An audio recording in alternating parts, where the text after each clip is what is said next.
Hello, welcome back. Today I wanted to talk about being a writer, about the feeling of incompetency that goes along with being a creative, and basically imposter syndrome and what makes a writer.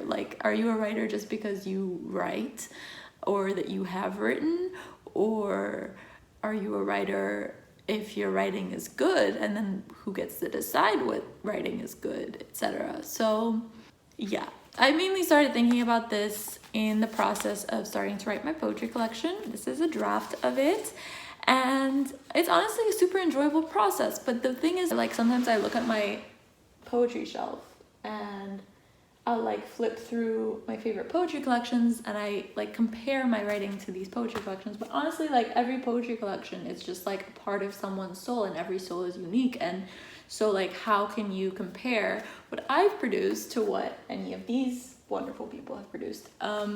So moving aside from comparisons, which is one of the biggest issues I think writers have, or any creatives have, is just comparing their work to other people's work and viewing it from the kind of fiction, the myth of an objective standard, which obviously doesn't exist.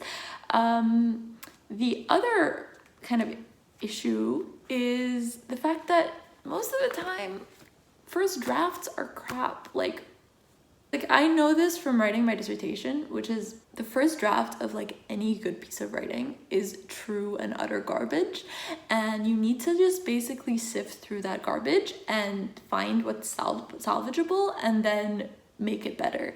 And most of writing is editing. Most of what you're going to be doing is taking what you think is terrible and trying to make it a little less terrible, and then through iteration after iteration of this kind of revision process, it becomes something pretty good.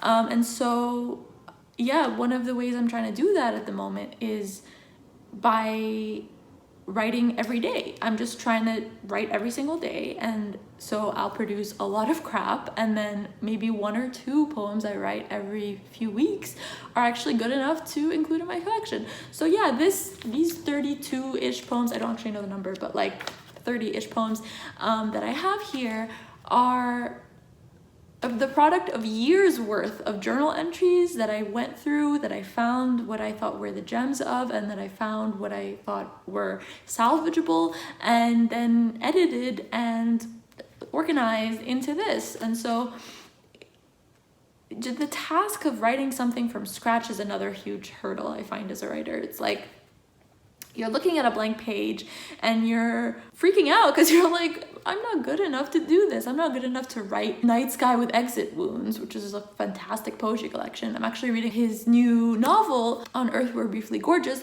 and no kidding, I cried within the first 10 pages. So I really recommend that book. It's so well written. But that's the thing, you can't just write that on the first go. You're not going to do that. Maybe he's been writing for 10 years. Maybe he's been writing for 20 years longer than you have been writing. And so it's okay to be a crappy writer. Doesn't mean you're a bad writer. Doesn't mean you're not a writer, or you're not a valid writer. You are. It's cool. And the thing is, there's so many types of writing, and there's so many ways to write, and it's all valid and it's all cool. So I've mentioned this book before, but Big Magic by Elizabeth Gilbert, Creative Living Beyond Fear, is like one of the greatest books you can read if you're going through this like stage of imposter syndrome and you don't know if like you count as a creative because your creative output is not what you want it to be. Well, one of the most inspiring things that she talks about in that book is that essentially we don't need to take credit for everything that we make. If you think of an idea as something that passes through you, that you can find in the world, that you just stumble upon, and then the creative output as being helped by these essentially creative elves or fairies that are around, and they like help you make something cool, like then you don't take credit for the good things that you produce, but you also don't have to take credit for all the bad things that you make, because you know, you just didn't have the right magic that was in the world helping you out. And that sounds absolutely insane. I was like talking to my sister about this, and she told me I sounded like a maniac. And fair enough, it does sound crazy that there are these like mythical creatures that exist on a metaphysical plane that is kind of parallel to our own and can sometimes reach out and like help you out with your creative adventures.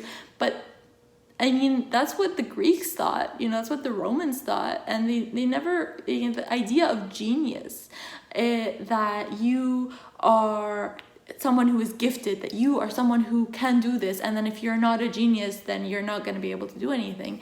That's actually like a false interpretation of the origin of that word, which is literally something outside of you that lends its powers to you every now and then. It's not to be genius, it's to have like a moment of genius, or to have the aid of a genie, essentially.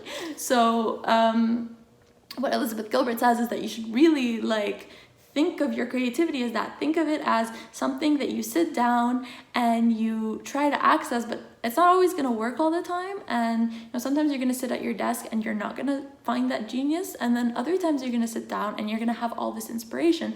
But you can't wait to create until you feel inspired to create, because even at that point, you just won't create enough. If you sit down, if you think of your creativity as devotion, if you do it every day, or if you do it as often as you can, the more often that you do it, the more likely you are to access that magic. And I don't know if I'm explaining this very well, but essentially I think it's a really great book to read if you are struggling with that. And I think it's really helped me come to terms with the fact that a lot of my poetry isn't very good. A lot of my poetry, I realized in writing, like trying to create such a huge body of poetry, is that a lot of it is kind of like, it vibes just on a different wavelength than the others. And I kind of want the collection to be cohesive. I don't want it to be this like oscillating vibe. Essentially, I want people to read it and to have this one flowing experience. I'm trying really hard to work on this thing. I'm taking it slow. I'm being very forgiving of myself when I sit down to write and I can't write anything good, because I'm considering my writing now as kind of an act of, first of all, pleasure. I really enjoy just the process of sitting down and writing for fun, even when it's crap. And I'm also thinking of my writing as like a bridge to a possibility of magic, but it doesn't necessarily have to be. Even if I don't reach that like land of dreams that I'm trying to access through poetry, or even if I don't kind of access any universal wisdom, that's fine. I still sat down, I still wrote, I still practiced my craft, and one of these days I'm gonna sit down and one of these geniuses is gonna come along and be like, hey, I've got a great idea for you, here's how you write it. And yeah, so that might all sound absolutely insane, but anyway, yeah, let me know what you think of writing, of creativity, of like practicing a craft that is so subjective, and how you get over your imposter syndrome, because I would love to talk about that. And also, if you'd like to support my poetry collection in the making, you can check out my Patreon. Thank you very much for watching, and I hope to talk to you soon. Bye!